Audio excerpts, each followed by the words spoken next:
Can any one of you tell me the previous lectures after I left? What was the module that you have been doing?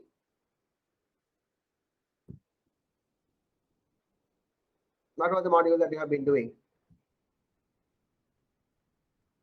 Financial statement analysis, did you do?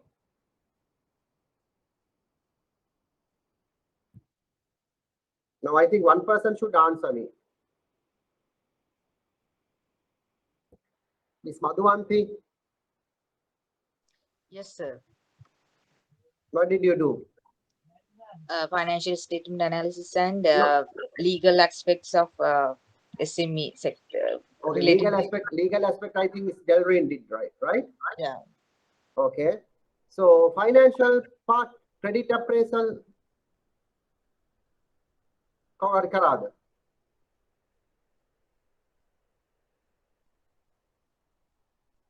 Prasanna?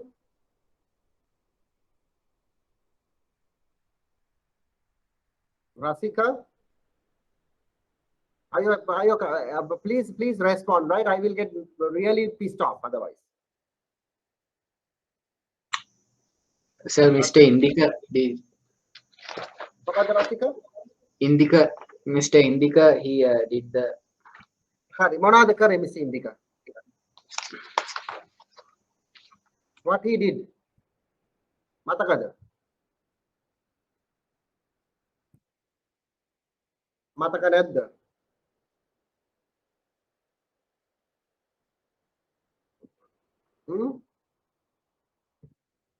Mr. Nimal Ravindran, how are you?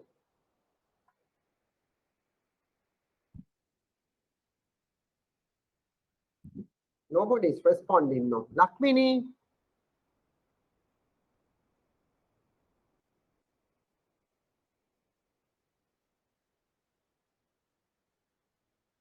Utpala? What happened to you all? Utpala, are you there?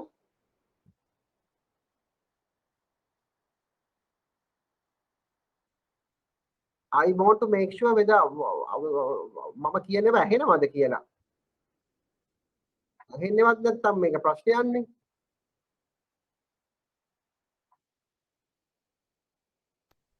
We hear you, sir. Okay, thank you. Srilal? Yes, sir. මතකද මොනවද කරේ කියලා? Financial statement ratios, and we get a sample in government project. Okay. And we did P&L balance sheet and a cash flow statement. ඒව ටික කරානේ? Yes, sir. Right, very good, very good. Okay, so today we are going to little bit discuss. I hope I can see. Risks. We are discussing about risk management. And main part of risk management, we are talking about credit risk. Risk are different types. So mainly credit risk we are discussing in this module, because risk management could be credit risk, could be liquidity risk, could be any other type of risk. But here we are talking mainly about credit risk management in terms of credit, right? How you define credit risk management? What the credit risk definition? Mr. Roshan Samaranayaka කියන බලන්න මොකක්ද credit risk එකේ definition?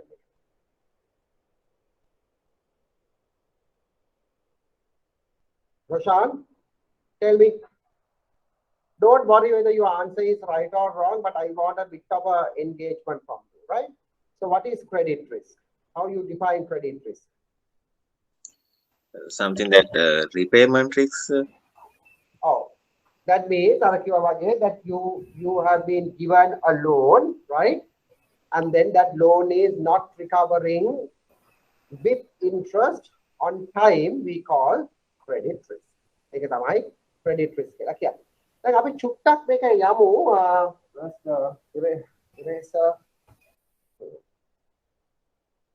Great.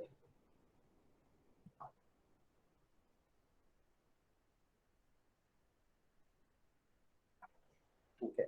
අපි පොඩ්ඩක් පොඩි recap එකක් ගමු. කොහොමද මේ credit risk එක ඇති වෙන්නේ? How this credit risk will manifest. Right? So then we can, this is a bit of a recap what we have done already. I hope at least some of you can remember this. Now we discussed there are basically two sides in credit. Demand side, supply side, and the demand side. Supply sides represent banks or finance companies.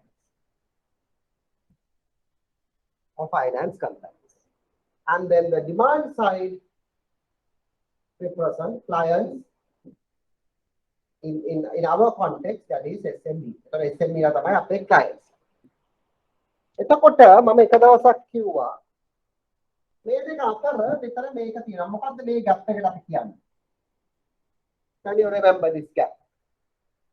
What we call this? කාද මතක? Information gap. මේ gap එකට අපි කියනවා information gap. Information gap. Or rather, මේ situation එකට අපි කියනවා information asymmetry of information. එහෙම නැත්නම් what do you mean by that is that the bank does not know full information about the client or the SME, and SME does not know full information about the bank and the facilities. ඒ කියන්නේ දැන් ගොඩක් කටියට එතන පොඩි ගැටලුවක් තියෙනවා. What do you mean by that? මොනවාද මේ client මොකද්ද දන්නේ නැහැ කියන්නේ full information කියලා. ඒක අපි හරියට කිව්වොත් එහෙම එතන එන්නේ ඒ කියන්නේ මෙහෙමයි මේ මොනවාද මේ it is something like අපි කියන මේ මොකද්ද මේ අපි මේ kind of facility එක මොකද්ද? ඊට පස්සේ මේ facility එක whether it would be the best facility to you, whether you have any other sort of a ways that you can finance this project or loan. So those we call those are the things that we consider that the client does not know about the bank does not know about the client. So the information gap එක දෙනවා. In other words, the information gap එක නැත්තම් අපිට කිසි ප්‍රශ්නයක් නැහැ, because the client knows exactly the situation of the bank knows exactly the situation of the client. About the information gap එක තියෙන නිසා we said in the previous class there will be two problems. ප්‍රශ්න දෙකක් පැන නගිනවා. මොකක්ද පැන නගින ප්‍රශ්න දෙක? මොකක්ද පැන නගින ප්‍රශ්න දෙක?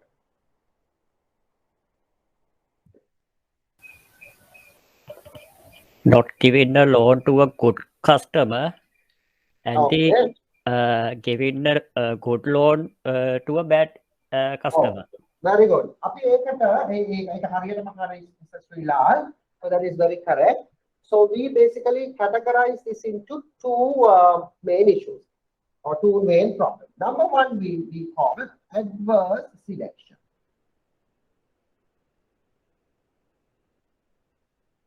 Adverse selection. And other one we call moral hazard. So moral hazard and adverse selection is happening due to this information gap. So then now try to understand what you mean by adverse selection. I think Srilal told it correctly.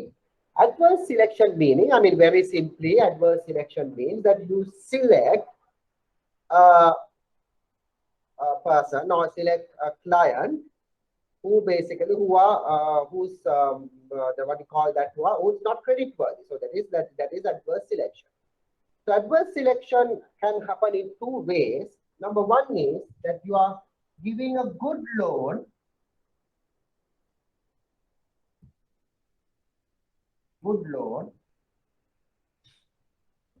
to a bad customer.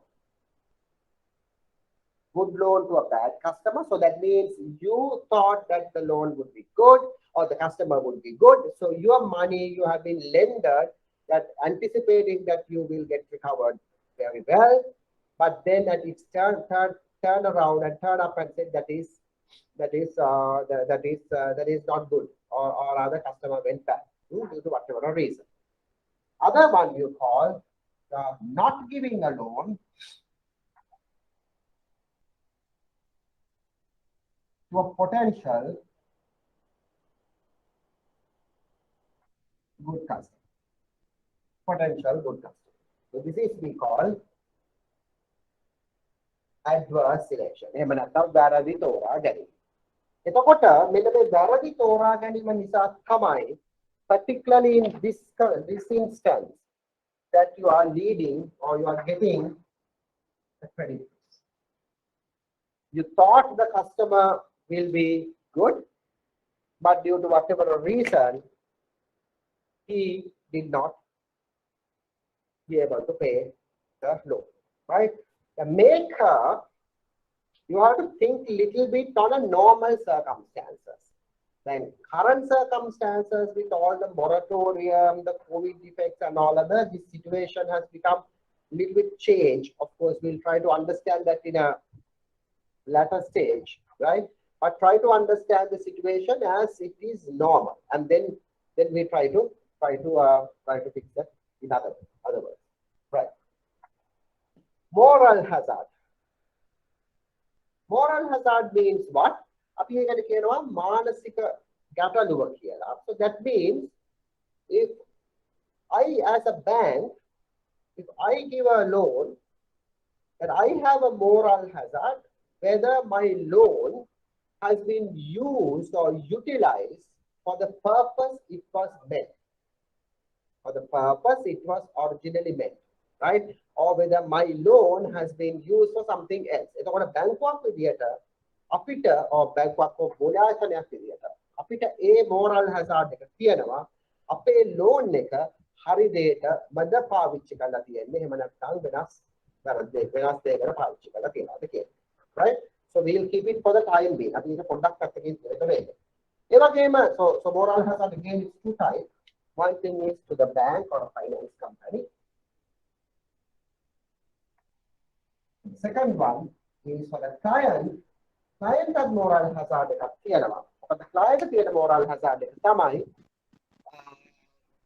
whether I got the best loan or I got the best deal out of this loan. එතකොට මෙන්න මේ situations දෙකම එන්නේ මෙන්න මේ information gap එක නිසා.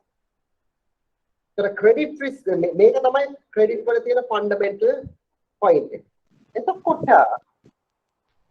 please tell me එහෙමනම් අපි කොහොමද මේ gap එක අඩු කරන්නේ?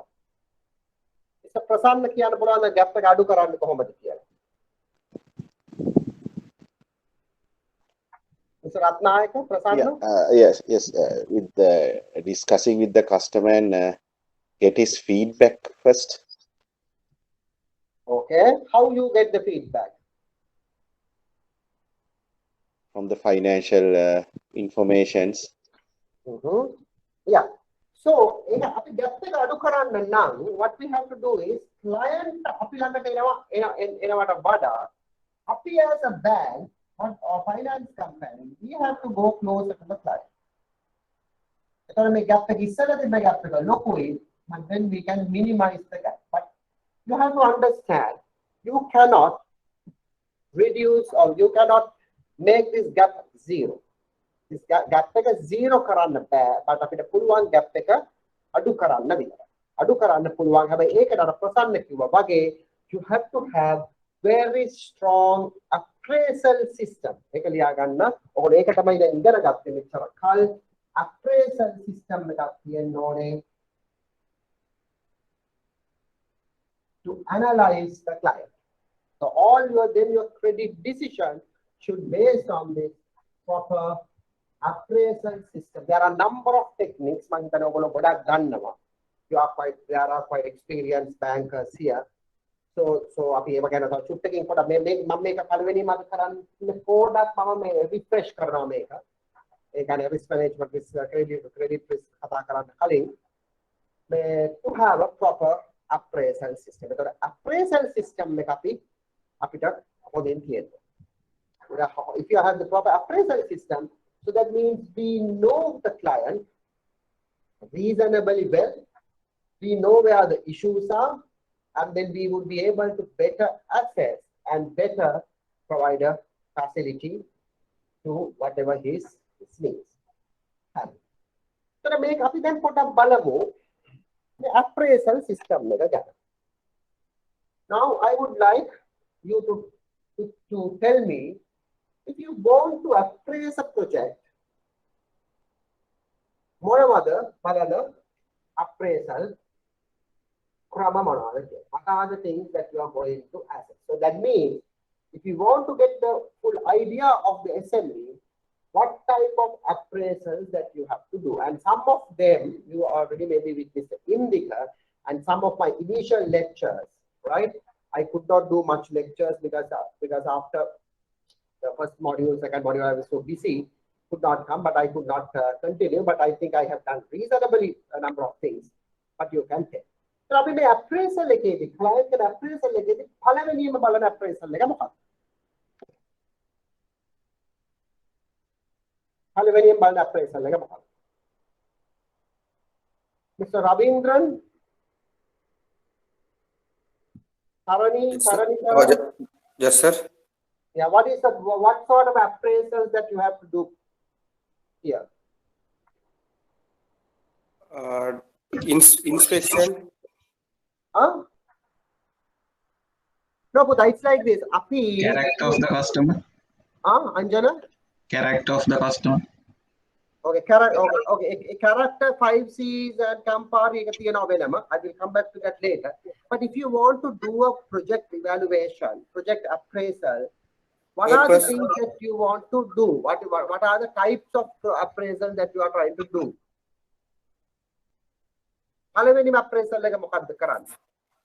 Project feasibility. Yeah, feasibility study. Feasibility study feasibility.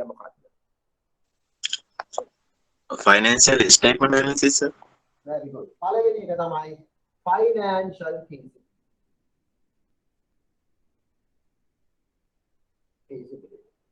You know that Mama make a mind map that I am not very fond of PowerPoint, because you know there's something called PowerPoint poisoning. So I don't want to make you poison with PowerPoint, right? So first one we normally call financial feasibility. The financial feasibility can be mock up. What do you mean by financial feasibility? Mr. Srilal, what's your answer? What do you mean by financial feasibility? The discipline of the customer. Financial discipline of the customer. Or discipline of the customer. Financial feasibility. What do you mean by financial feasibility? That your facility has to be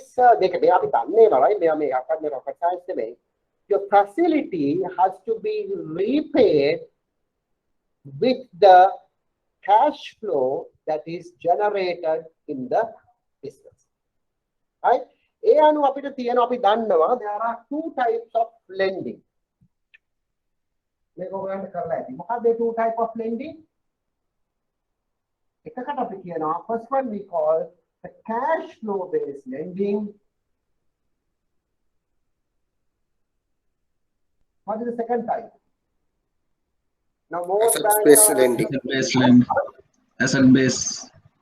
Asset or the collateral based lending. Asset or collateral. Asset or collateral based lending. So there are two types of lending that we have. One type is that we see, we watch the cash flow of the business. Either we analyze the current cash flow, if it is existing business, or if it is for the new business, or if it is for new investment, we analyze what would be the potential future cash flows. And then based on that cash flows, we would assess whether our loan would be able to repay with it. Credit risk. Because everybody would be able to service your loan. But the $1 million question And $1 million skill here is to assess this. So assessing this is very difficult. Why it is more difficult in SMEs is because SMEs do not have proper set of accounts. You know that. Now so that's why I always tell, giving loans to corporates is easy because they are established organizations, they have audited accounts, and most probably the audited accounts are equal to the actual accounts. So then you basically, you can, I mean, very simple. I mean, you don't have to be a banker or I would say in that context, accountant or accounting person. But you can see, okay, what could be the cash flow? Then you can calculate what could be our debt obligation. And then you calculate very, very important ratio here. I think you have done this, DSCR. What is DSCR stands for?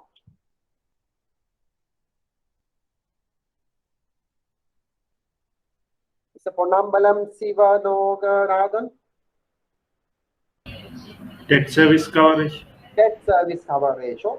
So then you can calculate the debt service cover ratio and you give.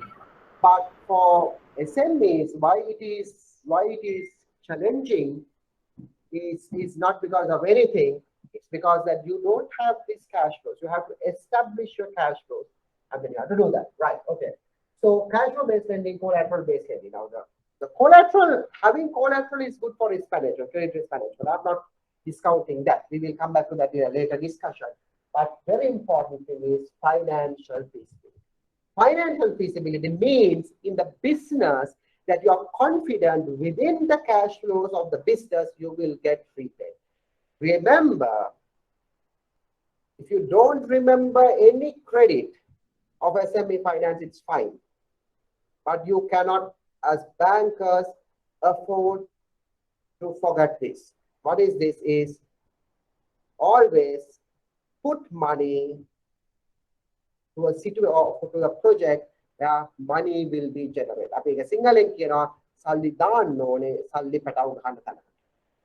If you have any doubt that within the generation of the cash flow that you cannot repay your loan, please never lend.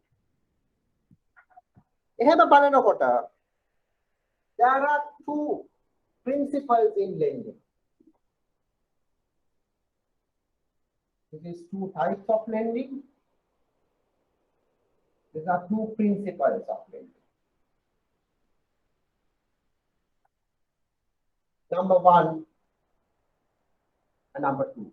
Number two is repayment ability. Please do not lend it to, not for the SME and for even for your own private loan or private money, will you give if you cannot establish the prepayment ability? No, you have to do that because otherwise you are doing charity. If you want to do charity, I don't mind. But if you really want to do business, please make sure that you pay or that you give loan or you tender a loan for seeing the prepayment ability. And mind you, what is number one? Prasanna, what is number one? Earning profit. Huh? Earning profit. Earning profit, sorry, earning profit or cash flow and repayment ability. First one. Lend to the legal purpose. Okay, legal purpose, yes. No, I mean, definitely we are not giving to illegal purpose. So you have to give legal purpose is it's a given thing.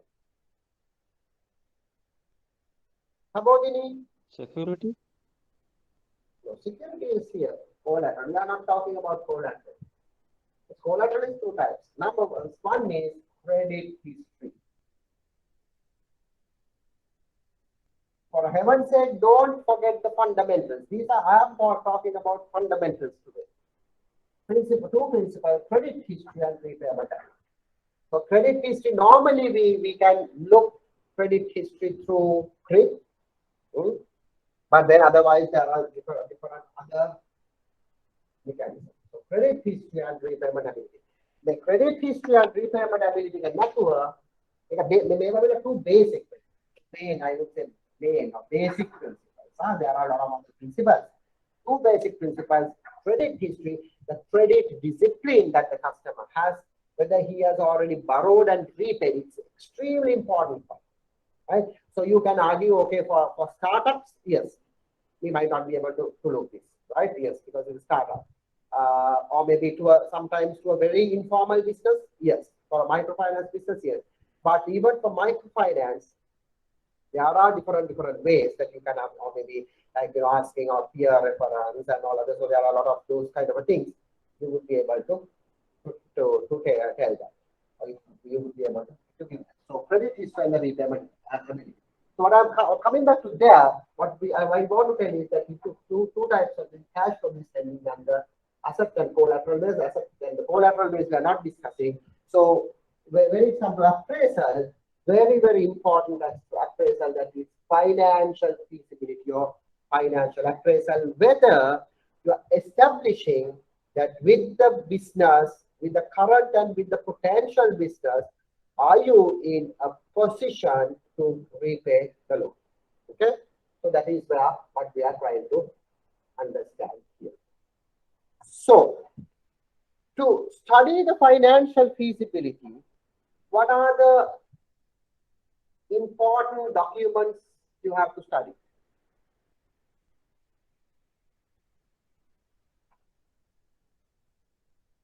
Ms. Gamage, Shanika Gamage, what are the important documents you have to study?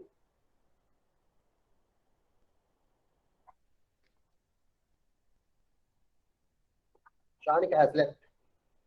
No, Projected cash flow. Huh? Projected cash flow. Yeah. So you study about 3 financial documents.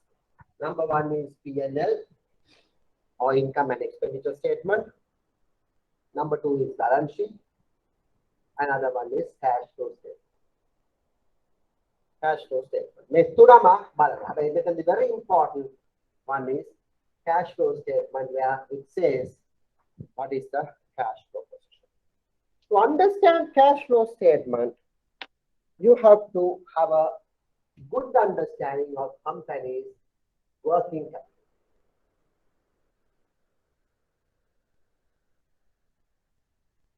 Working capital cycle. What do you mean by working capital? What's the definition of working capital? What is the definition of working capital? The cash required for day-to-day business running. Yeah, what is that? Sorry? What is working the cash capital? required for day-to-day business running. Exactly. Working capital is the money or the funds required for day-to-day business. So working capital, what is working capital cycle in terms of days? Can you remember?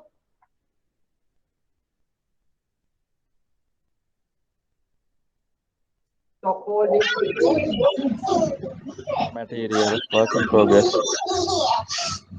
Stock holding period plus Data collection period data collection period minus creditors payable period. creditors payable minus. This is working capital in terms of days, right? And then there's a way that you calculate working capital in terms of times.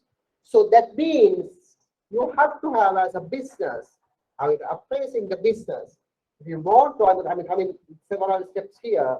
If you want to make sure that you are giving a good loan to a client, very important thing in the appraisal, you have to work in the financial appraisal, where you are working on the working capital. So please make sure working capital computation or the working capital analysis will play a major role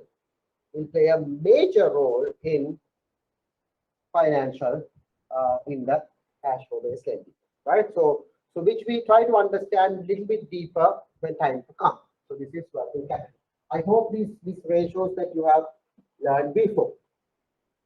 I will ask a small question. Why you rely on very much on the cash flow statement, but not with the P&L? What is the problem of the P&L?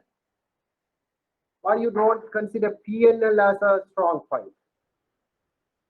Prashant?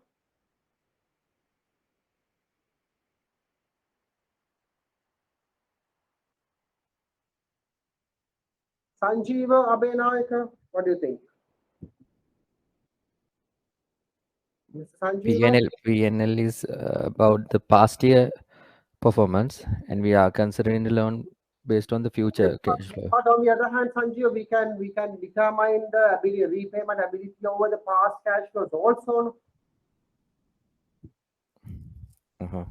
I can understand your point because PNL is more past than the futuristic, but cash flows also could be past. But what is the difference between the PNL and the cash flow there? I think we discussed it. PNL shows profit or loss, but cash flow shows the cash requirement of the business and cash position at that moment. Okay, so what is the problem of going with only profit or loss? Ignoring the cash flow. Cash flow shows the actual cash received throughout the year, but when it comes to profit and loss, the creditor debtors also mentioned as cash now. Okay. Yeah, Mr. Nimal Kafi. P&L cash been prepared based on the accrued concept, but cash flow based on the cash basis. Exactly, that is the point, right? I think Nimal was clear. The cash, the P&L prepare based on the accrual basis. Nimal Kafi, can you please tell what you mean by accrual? Accrual basis, what are the for the year, what are the receivables we can receive, or what are the payable we want to pay. That's the difference based on we can prepare the P&L. But in cash flow, actually what cash we have received and what cash we have paid. That's the difference in cash. Exactly. Cash bill. Exactly. Very good. So I think Nimal was very clear. P&L we have both cash and non-cash items. I think for people who are experienced bankers or maybe you are having a bit of experience in accounts, so you know, because no sooner you made a sale, P&L that you have a sales. Sales is credited. But having a sale does not mean, remember, having a sale does not mean that you are getting money. Normally, once you do a sale or once any company or any organization does a sale, it might take 3 weeks, 4 weeks, 1 month, 2 months, or even sometimes 3 months to get the cash. So having sales is not a cash item, right? And on the other hand, it has something called depreciation. You know that. P&L has depreciation. So what do you mean by depreciation? It's a reduction of assets. It's an adjustment to reduce the asset value. So if you have depreciation, what is happening is that is also not cash outflow. So cash doesn't go out of the business. So if you consider the profit only, profit definitely give a good figure. I'm not discounting that, but profit figure could be different to a cash that you already have. So that is my point, right? So that is where you have to be very, very careful that you talk about the cash here, not the profit, right? So because the thing is, sometimes you might have super sales, but at the time of the bank loan to be repaid, you don't have money with the business. You can record good sales, you can record good profit, but no cash. If you have no cash at the time the bank loan is due, maybe the end of the month, what would happen is all those profits doesn't make any sense because you don't have sufficient cash to repay, right? On the other hand, you have to understand I think you have discussed, or maybe I did that, or I cannot remember, to be honest. In working capital, there are other, more than payment of your loan, there are other very important cash items that you have to accommodate. What about payment of salaries to your employees? What about payment of electricity bills, water bills? To make the business going concern, or payment to creditors, because if the creditors are not paid on time, they will not do the business. So if they don't provide raw material or anything like that to the business, most probably you will not survive. So you have to meet all these cash requirements first, then or in order to service the loan, right? So this is financial feasibility. So this is very, very important in proper appraisal system. You should have a grasp of financial feasibility, whether that loan can be repaid with their existing or futuristic cash flow. So that is where we have the cash flow based lending. Having said that, cash flow based lending, it should be hand in hand with working capital management. So I would like, especially the young people who are in this group, right?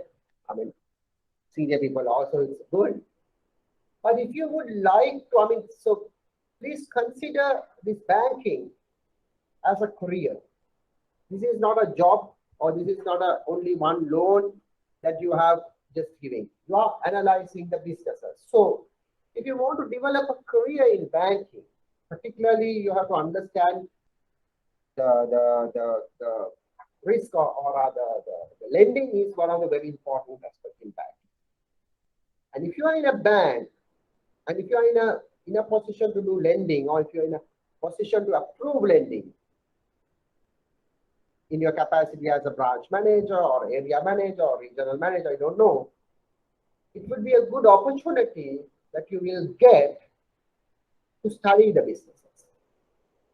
So in my career, personally, I think I have lent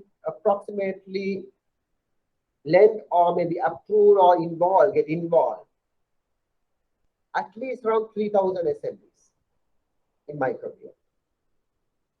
And all these 3,000 are different.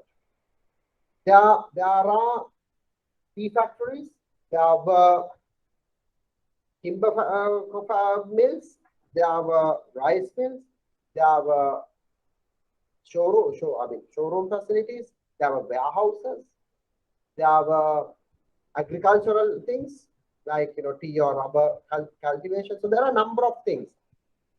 But of course, then you can cluster them in several clusters. But having said that, what I want to tell is that gives me a lot of experience of studying the working capital cycles in different businesses.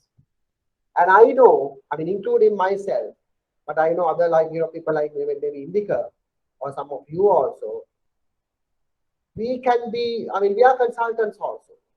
We can be consultants, because the thing is, studying working capital in a business, you are going a little bit to granular level. You cannot just calculate the working capital. You have to understand how the business operates. You have to understand who are the buyers. You have to understand who are the sellers. You have to understand what the manufacturing process. You have to understand the cost relating to the manufacturing process. You have to understand the time relating to the manufacturing process. You have to understand the other complication, whether it could be license, the security measures, and all other related to the manufacturing process, which at the end of the day, you will collect a lot of knowledge in particular business. And I would say, my dear students, for you, that could be a very, very good opportunity, maybe even after the banking career, can be a consultant, because a lot of companies don't need that sort of a support. And particularly, time of this COVID and all other, a lot of businesses are struggling. And most of these issues are, if you categorize that, is because of poor working capital management. Either it's happened by your own problem, or maybe it happens to whatever the other socio-economic reasons. So as bankers, my kind request is, if you want to develop a career in banking, do not just try to bluff and try to, put some figures and give the loan. Okay, I know you have targets. Sometimes your time might be limitations, but work a little bit hard. Go on the hard path and try to understand how this business operates. The way that the grocery shop operates is completely different to the rice mill, and it is completely different to a hardware, and that is completely different to a restaurant. All these are complete different worlds.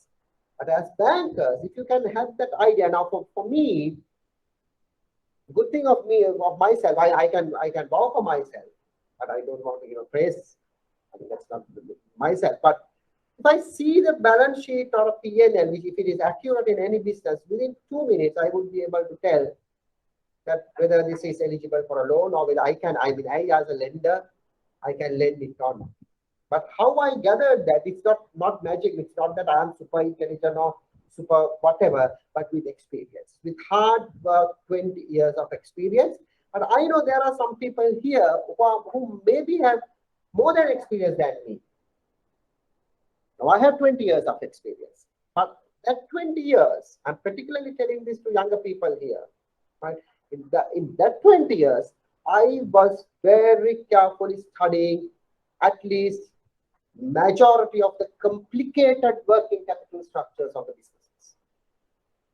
And I talked to these people, I had some late nights, I tried to analyze. I mean, you can always say, okay, why? At the end of the day, you are getting a salary, right? So then why? No. It would be short term, yes, but a long term. So now I would be actually, in my case, now I'm telling this for a little bit of inspiration to you. I am a now highly sought out international consultant to rehabilitate SMEs, because if I go to SME or go to a company, talk to the directors, talk to the managers, within 10 minutes, I would be able to diagnose what is the problem. That skill, I would like all of you in time to come develop. You are kind of a diagnostic, like you are like doctors, but financial. You go there and diagnose. And then I have now developed a tool which is called quick scan diagnostic, which maybe later on we can discuss in other tasks a little bit. That if you go to the business, you diagnose the business, you go and examine and diagnose the body and say, okay, now this has happened. There would be cancer or arthritis or something has happened. So it's called diagnostic. So that's sort of a diagnostic you can do, because if you do the proper diagnostic, then you would be able to do the business. So sometimes the problem is with management, sometimes the problem is the cash flow handling, sometimes the problem is the market, sometimes the problem is the organizational structure. So there could be lots and lots of these problems or the issues, right? So please make sure that you understand the working capitals, right? Here. Okay, before we take a short break at 2:30, I would like to ask you, appraisal, after financial appraisal, what is the second appraisal you should have? Business continuity. Business continuity, okay. I will come back to that later, but there's a very important other appraisal you have to upload, which is more or less linked to the financial appraisal. We call that market appraisal. Market appraisal. This is very important, because where you generate this cash, where you generate these profits, it's through market. So market appraisal is very, very important. Other thing, whether you have a proper market. In market appraisal, there was something called Untitled Chapter. Who can remember this?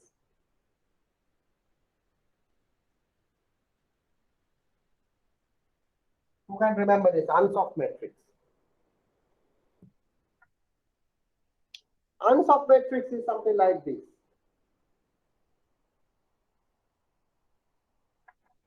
Market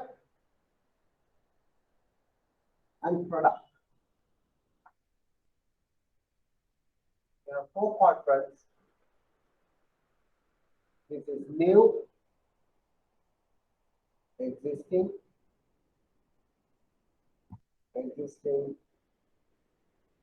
new. Existing product, new product, existing market, or the new market. So if it is in quadrant A, meaning you are talking about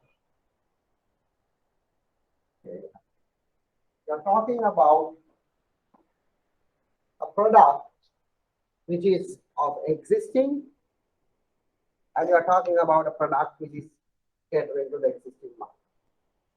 So if you really want to see there, then your risk of failure is minimum, because you are giving a loan to existing, to a business which always has existing loan, or sorry, existing product and existing market. Normally, like for expansion, you are giving this side of a loan. And here is B is a little bit risky, where you give loan to a product or a business to come up with a new product, but to the existing market. Now, let's say, for example, if a curd company, curd manufacturing or yogurt manufacturing company, you are giving a loan to manufacture or get a machine to manufacture ice creams. So it could be an existing market, but maybe a new product. So then your risk profile would be a little bit high. And C would be other, that product is existing, which is, let's say, curd, but you are giving it to a new market. Or rather, now let's say, for example, if you are giving for a transportation truck or anything like that, a freezer truck, anything like that, for an existing product for the new market. And then D is much more riskier here, which is it's totally new product and totally new market, right? So this analysis of unsoft matrix is very important in your marketing. Whether you are giving this, I'll be coming back to here, whether you are giving a loan to a client and what is the marketing situation of this client, whether this facility you are giving is for him or her to market existing products to the existing market, or market the existing product to a totally new market, or maybe like, other city or other area or whatever, or maybe you are giving facility to facilitate something to manufacture new product, creation of new product which can cater still to the existing market, or this is totally something new, a new product and a brand new market, right? So this is what you have to do in the market factors. So I think we should take a break. We'll take around 20 minutes break from 2:30 to 2:50. If you like, you can take your coffee or something like that. Definitely, I will have my coffee, right? And then we'll talk a little bit of this, and then try to figure it out how credit risk would manage in terms of this. Any questions before we take a short break? Okay. So I will switch on the camera, and then I will be here around 2. Okay, we'll take until 2:55. Right, or 5 minutes to 3, we will reconvene the class again, right? Okay. So take care and then have a short break. Thank you. Thank you very much. So then we move further. So the market appraisal, the unsoft matrix, right? So what is the other appraisal or feasibility we have to do? Nimal? First one is financial level feasibility, second one is market feasibility, and the third one,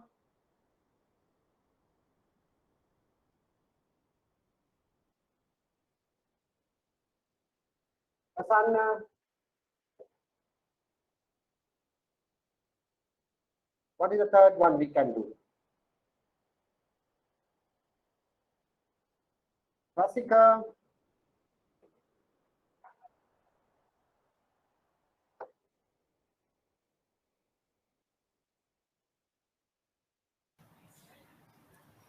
Competitive position?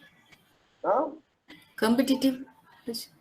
The competitive position would come as a result of that. But the third one we would go, I think one person just mentioned about the management.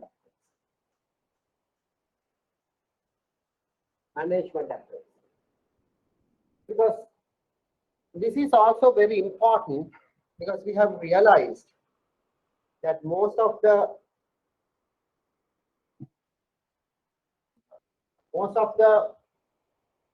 SMEs, you could see that failed due to the problem of management. Of course, this and working capital cycle, it has a tacit relationship with the management. So management appraisal meaning of few things. Number one is whether which is of course one of the main problem in SMEs, whether the SME is based on one person, right? Or maybe scale. That is the mostly the normally we call this situation as one man show, right? One man show. So where one person is running the business, or everything related to the business will be in his head. So this is, we call the situation of one man show. So that is one thing, right? So if it is one man show, I am not saying that you cannot lend, you can still lend, but then you have to understand the situation there. So you are running into a major risk, because if that person fails, then the whole system can be collapsed. So then in such a context, like how you can mitigate, like, there are several mitigants methods that you can do, like which we can discuss in a later situation, like whether you can ask his or her wife or husband to join, or maybe is there any possibility of establishing with a son or daughter would be part of the business. So at least you manage the risk of one man show. And because of that is one thing. Another one is the management is like, okay, what is the management structure? More bigger the SMEs or more larger the SMEs, that you have to have some sort of a professional structures within the SME. So whether do they have any professional structures to manage, whether particularly when it comes to finance, the finance is managed by a professional person. So that is again a very important point to be understand. Or maybe like if it is sort of a manage whether it's now let's say if it is a tech-based company or a new company, whether those management can be done by whether those management are done by properly. So this is we call the market appraisal. Okay, so this is one thing. Other one I would say technological appraisal. Technological appraisal. Just give me a minute.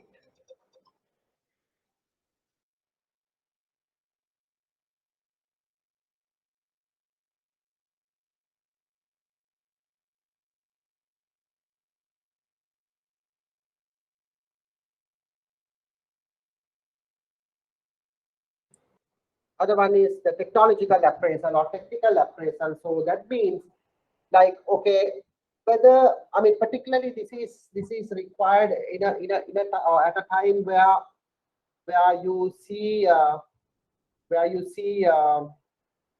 for the machinery or some technological stuff, right? Whether that company is technically enough. Now let's say I can give a good example which I usually give. Like I have this experience where I think 2 to 3 years ago that I financed for a color lab, right? And then that color lab, so then what was the thing? It's for some other thing around 12-15 million.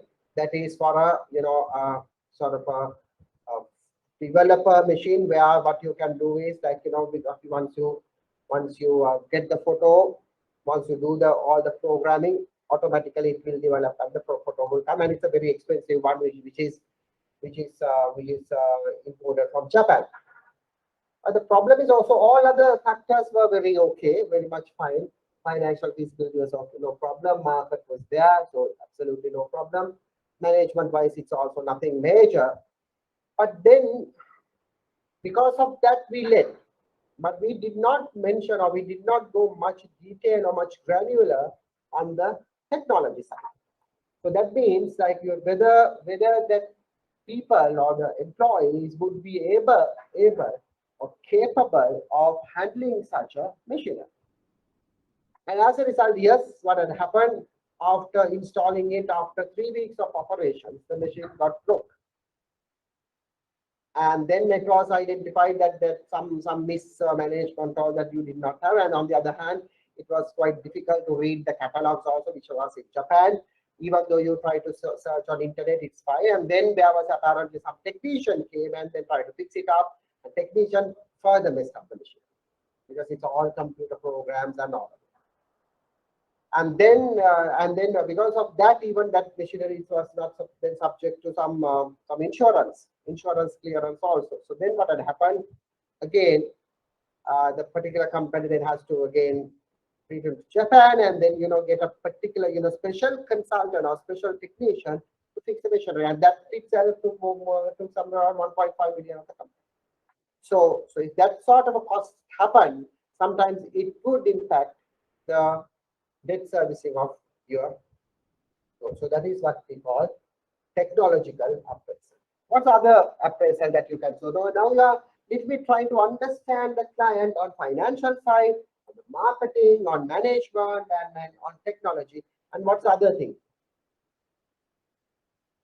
What other appraisal that you could do? Environment. Environment. Environment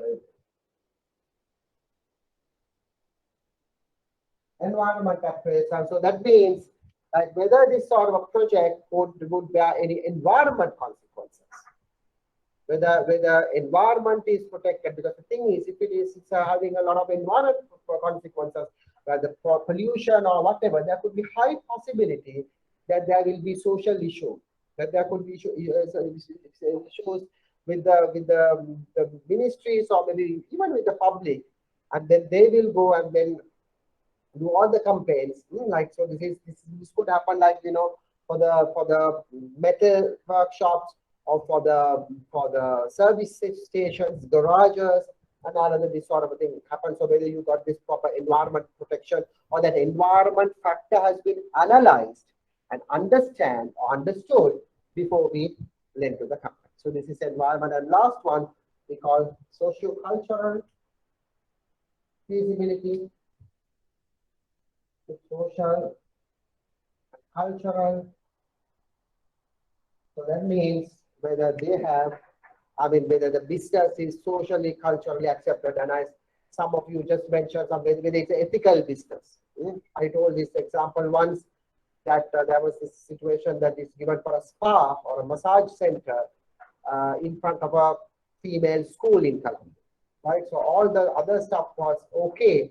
But what had happened was after 2 or 3 months operations, there were a lot of allegations that this particular center, right or wrong, I don't know, has been used not only for professional massage, but some other matters.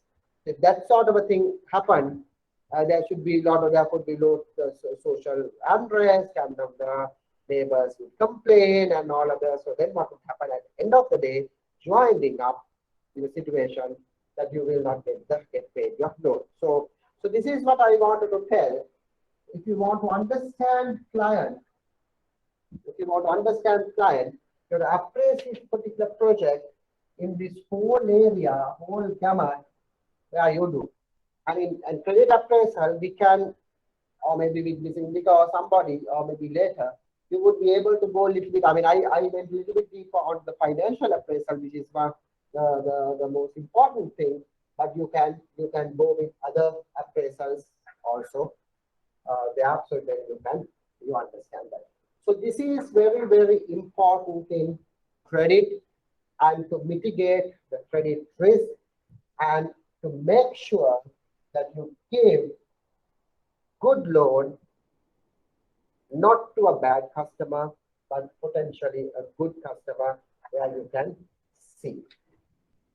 Right. With that, we will little bit go to this collateral.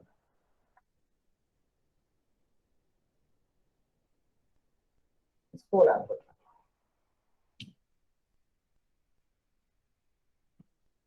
So in terms of credit management, while you are focusing on cash flow based lending, it is important that you finance or you think on getting the collateral.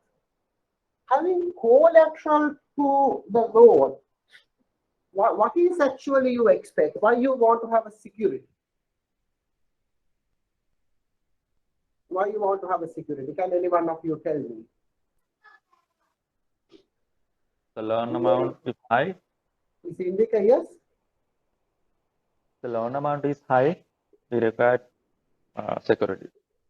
Okay, loan amount is high. You like to have a security, but for what? With security, what you expect?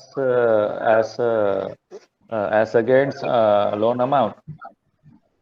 Okay. It's a cushion for the repayment that the customer make for the repayment. Okay. So As a guarantee. Yeah, As a guarantee. As a recovery option. As a guarantee. Yeah, what do you mean by guarantee, Prasanta? What you are expecting? If the loan goes to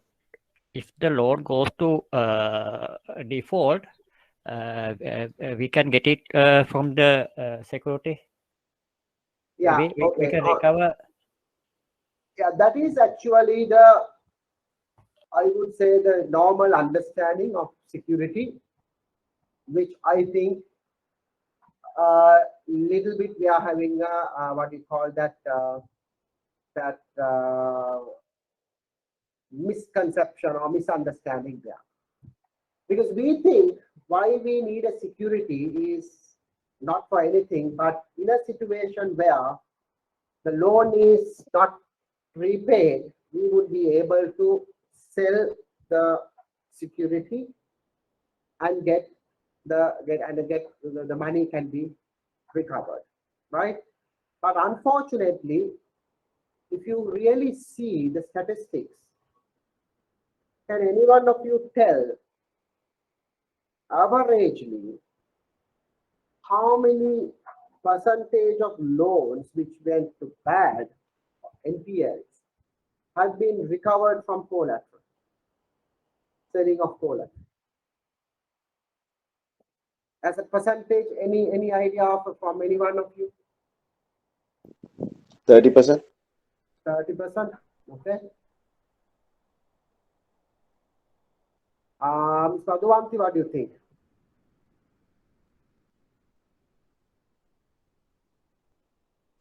Sorry, sir, I didn't get the question. My question was, like, from collateral, how many what's the percentage that you think had been recovered by selling of the security?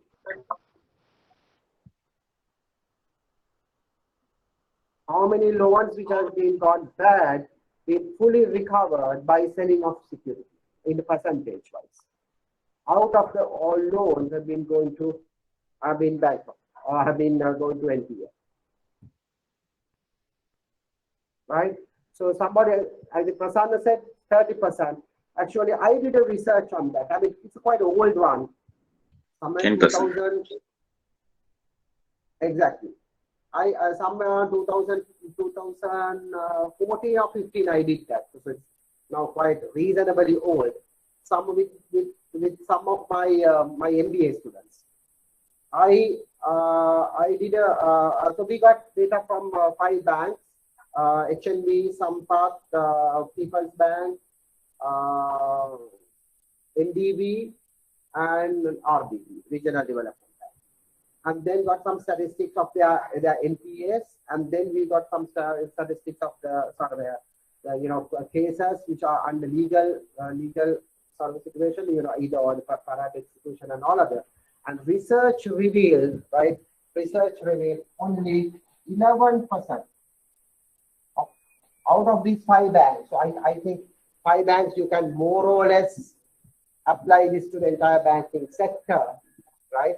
Maybe this is not a fully all the banking sector could not do, but at least of these 5 banks, it's only 11% of the loans for what recovered from selling of that asset, right? I'm pretty sure. I mean, the banks that we discussed was quite strong on pushing. But if you get even Bank of Ceylon and all other banks, I could imagine this is even 10%. So what I wanted to tell here is that even though we take a collateral, don't think collateral, selling from collateral and the recovery of the loan is possible. I think it's only possible 10%. So maybe that means 90% it is not possible. But having said that, taking a collateral is important thing because you are morally, it's little to reduce the moral hazard. So please write if you like. Obtaining collateral is to reduce the moral hazard. Because there's a moral obligation of the customer thinking, okay, my asset is being tied up to the bank, so I might have to pay whatever circumstances or whatever difficulties that I have, because if I don't pay, that could be parate executed, or it could be with a debt recovery or the legal action, it can be recovered. To substantiate this, now there are some bankers here, of course, who are having a lot of experience. Think on your banking career. Think on your banking career. Maybe some are having 5 years, 10 years, 15, or even 20 years, or even more. How many loans do you think, even within your career, is fully recovered by selling the asset other than leasing? Leasing is a different business. Leasing or gold loan, or other business loan, SME loan, how many of these loans have been fully recovered and settled after it become NPA by selling the collateral? You might have your own answers. So 10%, 11%, maximum 15% would be the other. So that is very important thing. So when it comes to collateral, we know we have to understand few things. One is very important thing is market value and the for sale value. Can any one of you explain the difference between these two? Bankers know. Nimal? Nimal Kafi?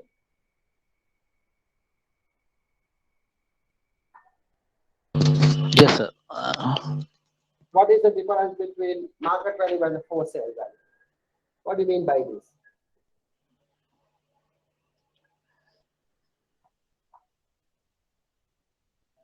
Or maybe Indika can tell?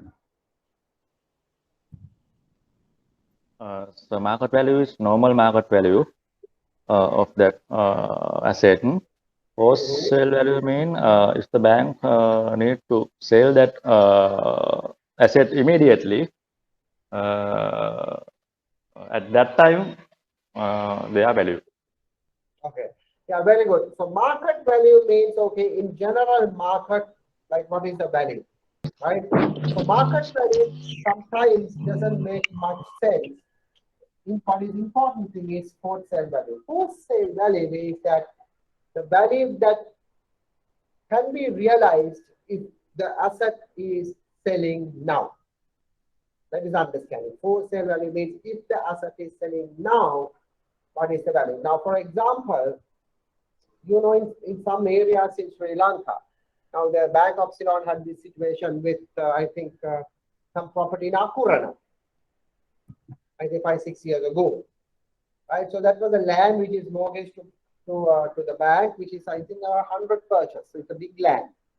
You know, Akurana is an area where you have, you don't have much space, but still small space, you know, the small areas.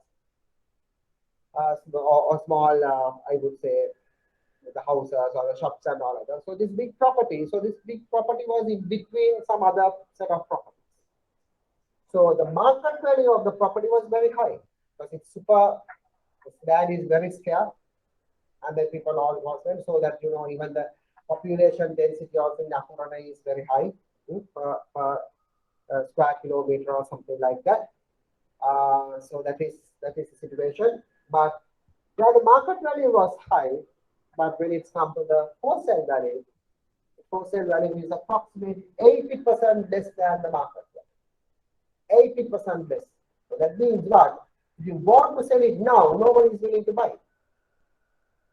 Could be a reason with religion, or could be a reason with that other people don't want this land to be buy. So the bank has tried several times on auctions, but why? Because of some other reason. So you always, when it comes to the security, I know the bankers would know that you have to pay the wholesale value, not the market value. Okay, so this is little bit of basic understanding of the elements that you have to understand in credit risk management. Before we go into the next section, I think we would be able to finish by 4 o'clock.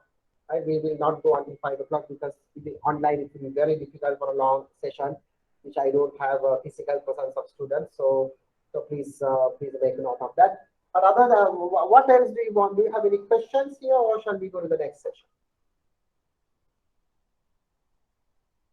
If you don't have any question, we go to the next session of credit management or credit risk.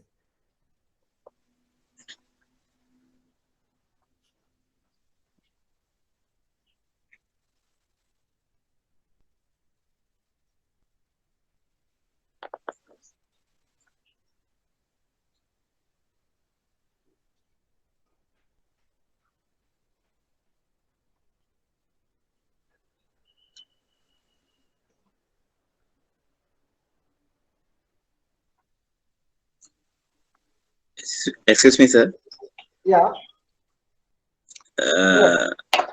Sir, I'm the recovery. So my experience about 8 years, but I also agree with you, sir.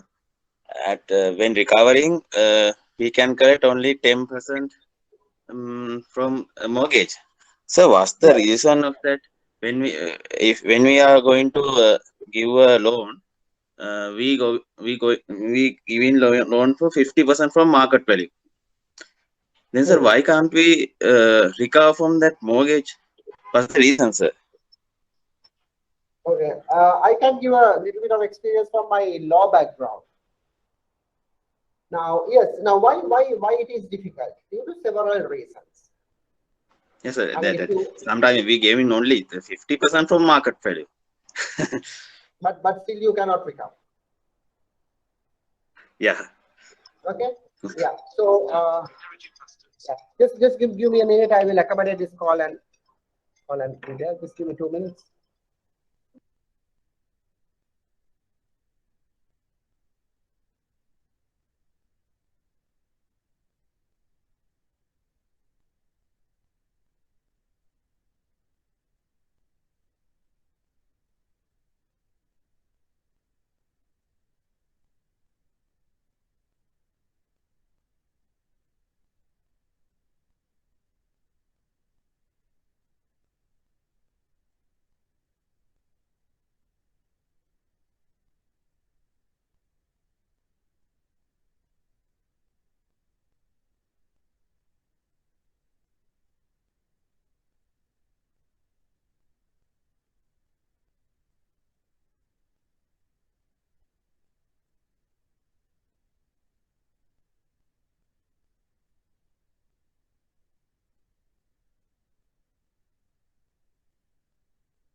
Yeah. So as what Mr. Roshan asked, so why this legal sanction or legal procedure is difficult? Due to several reasons. So in Sri Lanka, when it comes to jurisprudence, that you have to understand the sort of a mentality of the courts, right? Normally, this is discussing some subject called legal jurisprudence, right? So Sri Lanka, the courts always, Roshan, always back the customer, not the financial institution, right? So there's one right or wrong. There's some presumption in law. It says that the law should protect the common people, right? And then if you put that presumption into that, now let's say if I am the customer and I pledge my factory or something like that, and then I say to the courts, even without a lawyer, I can go and say, look here, Your Honor, that this now I am trying to set up this, and this is so much of cost, and I took this risk, and I'm giving this employment opportunity for this amount of people.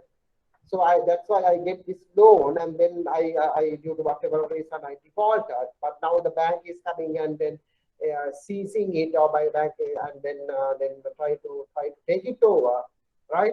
That could lead to a lot of my damage to my health, my other goodwill, the well-being, and all other. And then by doing that, I won't be able to continue the business as it is, and then I won't be able to give this job for employment opportunities and all of that. So Roshan, in that context, if you put it in a very nicer way, other than to the bank's testimony, the court would most probably take or line up. I am not saying court will be biased, but court is more inclined to take the client's perspective.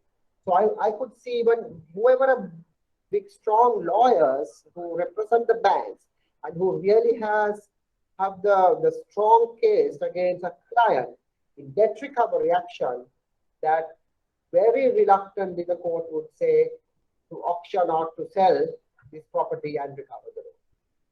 Right? Because other than to the leasing, because that is leasing is a different business, which is governed under the Finance Leasing Act. And others, if you want to recover, either you have to go for parate, but parate also now there's a lot of criticisms, with all the moratorium and all the issues you see. But the governor mentioned that the parate has been temporarily stopped, ceased for 6 months, and then in a situation, debt recovery is very, very difficult. Roshan, are you with me or not? Yes, sir. I agree with you. That is the problem, Buddha. So that is the problem. So unless you come to a settlement and all other, so that's what we have seen very few cases, approximately 10%, right, of all loans who had been backed by collateral, but still went to the NPL, have been fully recovered from that process. That is number one. And number two is because of our legal system, right? Legal system, our Sri Lanka's legal system is not efficient. And if you know for any sort of a situation or any legal case, how long will it take to do that? I mean, which is definitely not a good thing, right? And it will drag and all that. The issue is this. Now, for most of the banks who represent for these legal cases in the legal office or a legal department, of course, you might have panel lawyer, but if you have a panel lawyer, you have to understand this politics. Panel lawyer, this point of view, he would like to drag the case for a while. Why is that, Roshan?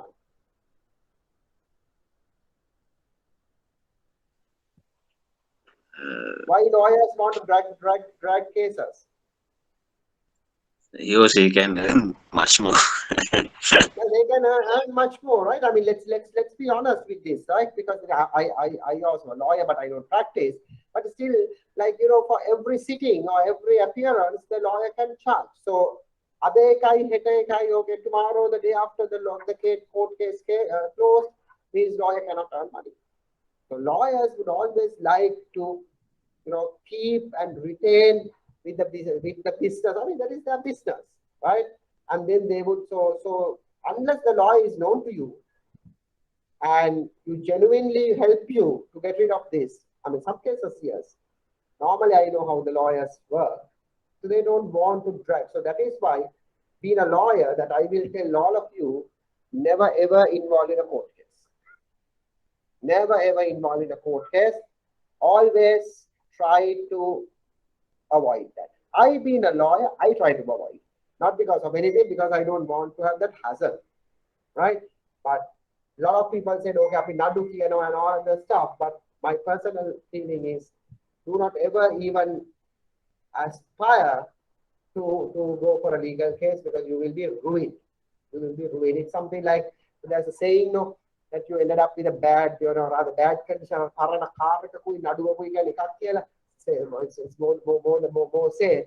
So because if you get hold of a Parana car, or maybe an old vehicle, you have always keep on repairing, and one repair lead to another repair, and then at the end of the day, you will your pocket will be empty, but maybe, and you are continuously on repair and on the garage. So similarly, the law is also there.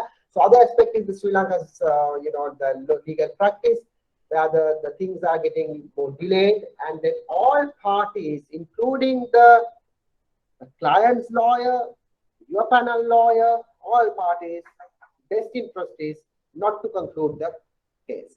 And when it's come to the official lawyer or the legal office of the bank, the issue is they're doing a job. So they don't also want to finish this as early as possible. So as a manager, as a recovery person, you want, but whether the same enthusiasm goes with the legal officers or the legal department of the bank is again a question mark. So once it's passed for the legal thing, it's something, I mean, it's tend to like float as, nobody's baby.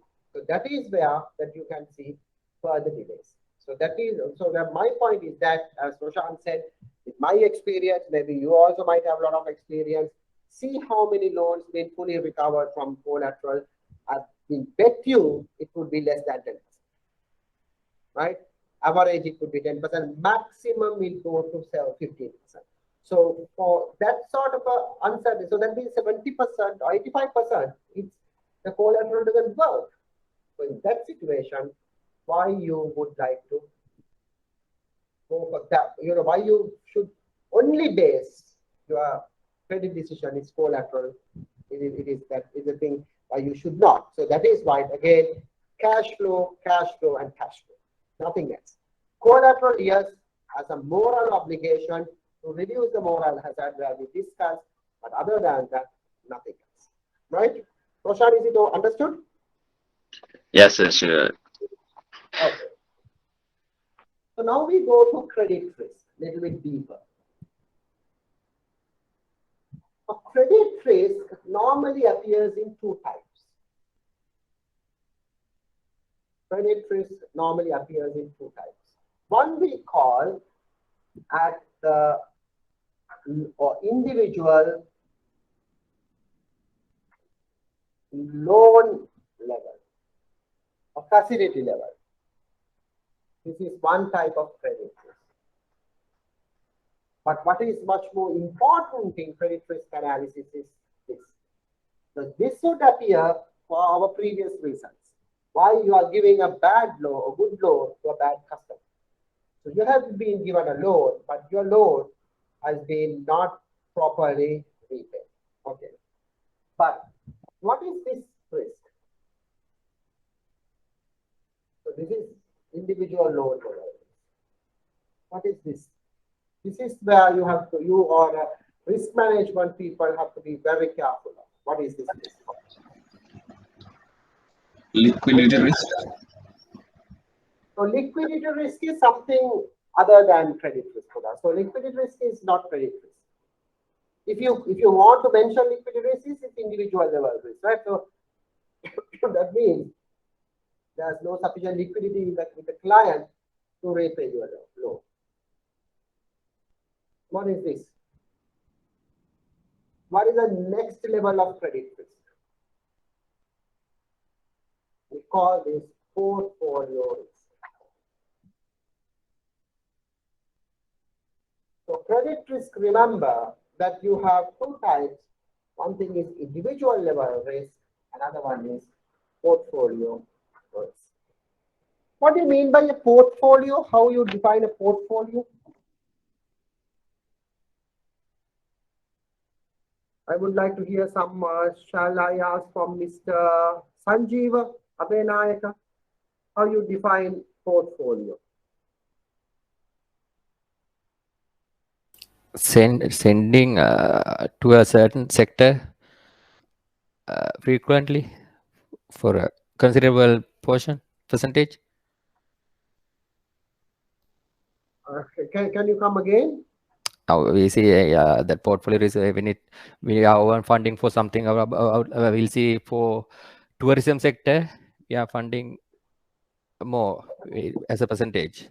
Okay, so as a sort of a portfolio, yes, portfolio risk manifests as a sort of a sector-wise percentage. But what is the definition of portfolio? How do you define portfolio? Combination of assets.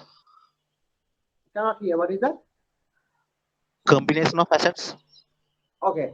Yeah. Portfolio is, yes, so different number of, so please write this definition of portfolio. Portfolio, the definition is, it is number of loans with different number of maturities and different number of interest rates and different number of risk profiles, right? So portfolio has three things. Number one is its number of facilities, or few number of facilities with different maturities. This is very important point. Different maturities, different interest rates or pricing, right, and different risk profiles. Risk profiles. Now, let's say, what do you mean by a risk profile? Now, each bank or each finance company should have their internal risk rating of the portfolio. So that means you are having, good customers. That we call the A or whatever triple A, depending on your risk management. That and the B and C and D or whatever, right? So portfolio is a number of facilities which are having different maturities, different interest rates, and the different risk profile. So I think Nimal tried to mention. So how this portfolio risk comes? What is the situation? That means very interesting point we have to understand there. I think you have heard this. It's called don't put all your eggs into one basket. What do you mean by that? Mr. Sanjay, what do you mean by that? Don't put all your eggs into one basket, meaning that what happens if you put all your eggs into one basket?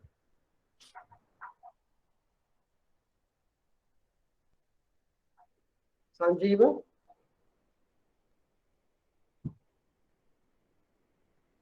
What would happen if you put all your eggs into one basket?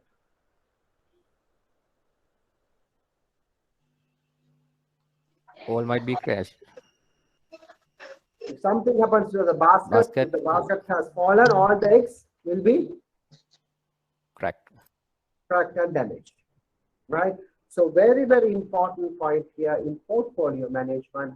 You as a bank or as a risk department of the bank, you have to really monitor the portfolio exposures. And very important point in which we will go deeper in the next class in portfolio management is try to diversify portfolios. So as somebody said, now this has happened for some banks, that most and they have a huge portfolio to the tourism sector, because now tourism sector is unfortunately one sector that we have multiple issues, right? So and that those issues has a legacy also. Now, even in 2018, remember that there was a bit of a constitutional crisis towards the latter part of Yahapalane government. The president appointed different prime minister, and the prime minister has been elected, so that has a bit of a reputation issue to the country, and then a little bit of unrest, so that has resulted towards a tourism drop.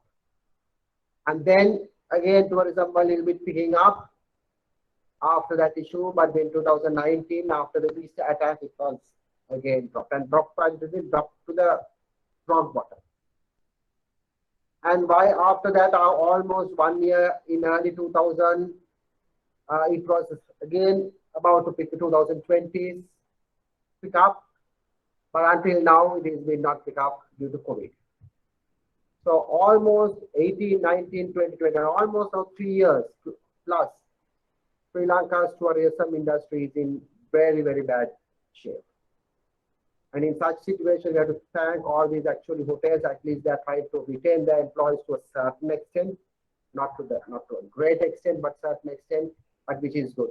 So, in such sort of a situation, in such sort of a event, the tourism industry, if you have a higher exposure to tourism industry, then it would be a problem. So, very important thing in the credit risk management, particularly when it's come to portfolio, is how you manage your exposures. The exposure risk is very important. So that is where you have to have a sort of a centralized place to see if there would be a bank, okay, look here, and somebody has to monitor that, right? At a bank level, of course, if you can do it at a branch level, that's even good. But that is also not possible in some branches, because now let's say, for example, if you have branches in Anuradhapura or maybe Polonnaruwa area, I mean, most of your loans are for agriculture, right? You might not, you don't have any tea or rubber or anything like that in those areas. And if you're a bank, or if you're in areas like Ratnapura, it is more towards the plantation sector, like your tea or whatever. So sometimes it would be difficult to manage portfolio risk at the branch level. But at the bank level, you would be able to know. So there should be one dedicated agency looking at this and to see, okay, now our risk exposure goes to, or there would be high risk to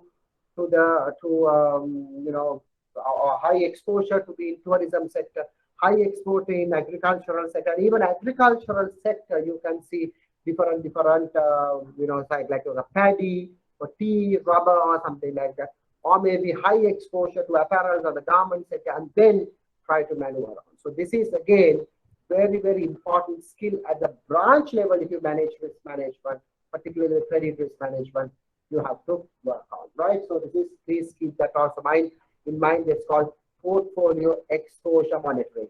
The portfolio exposure monitoring, one of the important remedial factor that you have to do is at the head office or headquarters level.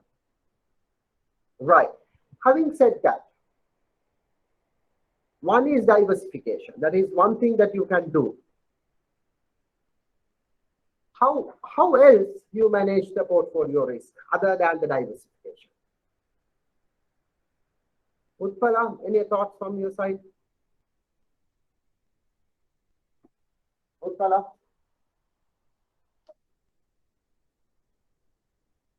Any point from your side? How you manage portfolio risk in other than the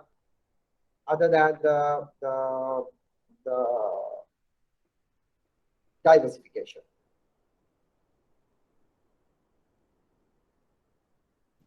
Charging higher interest for high risk sectors. Exactly. Pricing is the other one, right? So that is what you have to have: internal portfolio categorization. As I said, our AAA, AA, A, B, whatever, and then based on this, you have to have a different pricing strategy. So, Prasanna, what is the universal rule in risk and pricing? What is the universal rule in risk and pricing? Which is not into portfolio risk, but for most others in finance, we will try to understand. What is that? What is the relationship between return or pricing or interest rates, if you want to call it, versus risk?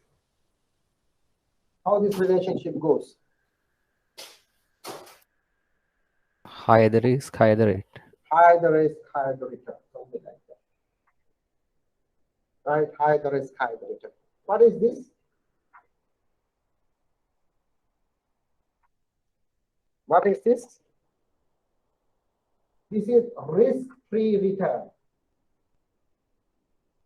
Normally what we call in finance. What is this? This is something else. What is risk-free return in finance? Cashback facilities. Hmm? No. Risk-free return in finance sector. This is treasury bill. Salary. This is Treasury bill. Treasury bill, right? So treasury bill is risk-free return. So that means there's a return which is supposed to be free or zero, or all other. Yeah.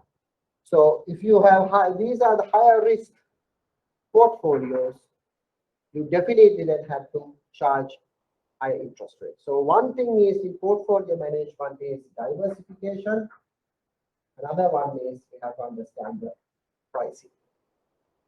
Right? Diversification. A third one is to impose caps. Impose caps. Caps means maximum. So that means maximum of our loan portfolio, let's say 10% of our loan portfolio maximum should go to a particular industry. So that risk appetite would depend on bank to bank. Some bank says, okay, we can go to 25% of our portfolio can go to agriculture. And like, some banks, of course, much more agriculture oriented, much more rural development oriented, they don't mind. But then it's up to the bank, it's to the risk department to thoroughly monitor the cap. So if you go beyond the cap, then you have to be very careful and to manage. Right? So these are the things that we would like to discuss in portfolio risk management. We might be able to go a little bit deeper in next class. So I think today I will stop now because there are a lot of information, a lot of recapping that we do. So I know we are because the thing is online month, I don't want to drag more than, honestly, I don't want to drag more than 2 hours because it would be difficult for me, just to talk to the machine and difficult for you also to be there. In the class, we can have a lot of interaction, and then sometimes, I mean, I'm very happy at least some of you are making some efforts to talk and all of it, which is really appreciable. And then, of course, maybe next class we will a little bit discuss some of the papers also, which you have questions. So I would like next class a little bit prepare with the papers. I will also prepare for that. And if you have any questions, particularly in the bisections, that I would be able to answer. And then we go now the credit risk. So there are a few lines of defenses which we will go in next week, right? How we defend, first defense of second defense and the third defense. So we will go a little bit on those things and then try to go a little bit deeper into the portfolio risk management, how to set up these caps, how to set up this pricing, what are the mechanisms, and then what are the sort of good practices of portfolio diversification. So these things we will, because these are new areas, I don't want to bombard with now. That we will discuss in the next class. And then if time permits, we will discuss other type of risk, which is very important risk management is the operational risk management of a bank. So we will talk about a little bit on KYC, anti-money laundering, and then other operational risk like like dual controls and all other matters, which again part of that. But those are, I mean, for SME Finance course, those are not that much tested. SME Finance normally you test on mostly on credit risk management. That's it, and then we can. But On the other hand, when it's a risk management, please understand that the whole gamut of there it would be there. So normally, if you see in risk management committees, in banks, you are talking mainly credit risk, the liquidity risk, and the operational risk. And then in operational risk, now cybersecurity risk is also a factor. So let's try to touch on those things also in the next class. So unless you have any question, I think we can adjourn the class, and then we can take it in the next next Saturday. Any questions so far? Hope you got a little bit of refresh of your memory, or yes or no. I would like some feedback. Yes, sir. Okay, so please be aware, and then when will be your exam now? Any thought of any discussion on that? No, not yet. Okay, right. Okay, so prepare and then please study well from now onwards, which then it will be easy for you to catch up the other things. So we will stop the class for today. Thank you very much for joining, and then let's have a little bit more deeper discussion on credit risk management. If I have some notes, I will share with Menaka, so we can share with the class. Please read that. So there are a number of articles on credit risk management, the good practices and the lessons learned and all other. So we can discuss and take it them on the next class, with a little bit of with this background knowledge, and then with your personal experiences also. So thank you everybody. Have a good evening, and then we will meet next week. Okay.